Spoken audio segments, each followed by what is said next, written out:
दोस्तों, आज के इस वीडियो में हमने जांच और पड़ताल किया उस खबर की जो social network WhatsApp Facebook group में बड़ी तेज़ी से वायरल हो रही है, जिसमें कहा जा रहा है कि एचआरडी मंत्रालय दिल्ली से कम अहारता पर उर्दू शिक्षकों की बहाली के लिए आदेश पत्र जारी हुआ। जी हाँ दोस्तों, जैसा कि आप मोबाइल स्क्रीन पर देख रहे हैं, ये खबर बड़ी तेज़ी के साथ वायरल हो रही है।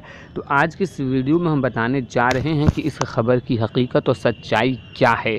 तो वीडियो को आप अंत तक ज़रूर देखिएगा। वीडियो को शुरू करने से कबल मैं गुजारिश करूंगा कि अगर अभी तक आपने हमारे चैनल को सब्सक्राइब नहीं किया है तो सब्सक्राइब करके बेल आइकन को दबा लें, ताकि आने वाले लेटेस्ट वीडियोज़ का नोटिफिकेशन आपको मिलता रहे। दोस्तों, खबर में आगे लिखा गया है कि पटना उर्दू शिक्षकों की कम आहारता पर बहाली का रास्ता साफ हो गया है।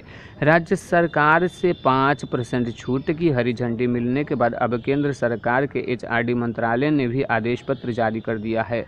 उर्दू बांग्ला टीईटी पीड़ितों को 2 से 3 सप्ताह के अंदर सरकार द्वारा आदेश पत्र मिलने की पूरी संभावना है। इस बीच सरकार भी शिक्षक नियोजन की दिशा में पहल कर रही है और अगस्त के पहले हफ्ते में शिक्षक बहाली शुरू होने की संभावना अब दिख रही है।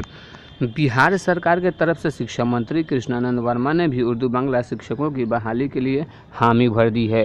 तो दोस्तों, ये खबर जो आप मोबाइल स्क्रीन पे देख रहे हैं, जैसे हमने अभी बताया, ये बिल्कुल ही गलत खबर है, फेक न्यूज़ है और किसी ने अपने तरफ से एडिट करके इसे जारी किया है या फिर छपवाया है। क्योंकि इस खबर की जब हमने तहक़ीक़ की तो पटना की किसी भी अखबार में ये खबर हमें नहीं मिली, क्योंकि कल हम दिन भर पटना में थे और इसकी काफ़ी तहक़ीक़ की, बहुत सारे पेपर्स में देखा बट नहीं मिली।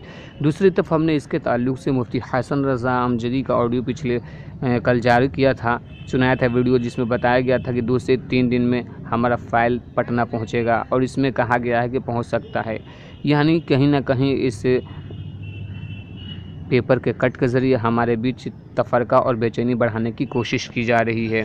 इसकी कोई हकीकत नहीं। दूसरी बात यह है कि जब भी कोई वीडियो हम अपलोड करते हैं, जो भी कोई ख़बर पेपर में आती है, तो उसमें किसने ये ख़बर दी है उसका नाम ज़रूर लिखा रहता है। मुफ्ती हसन रज़ा अमजदी या जो भी ज़िम्मेदारान हैं उर्दू टीट के, उनका नाम ज़रूर लिखा है कि उन्होंने ये बात कही या बिहार बोर्ड की तरफ से ये कहा गया है। लेकिन इस खबर में किसी भी तरह की कोई ऐसी बात नहीं कही गई है। लिहाजा ये मानना पड़ेगा कि ये जो खबर है ये फ़ेक है और इसका कोई वजूद नहीं है।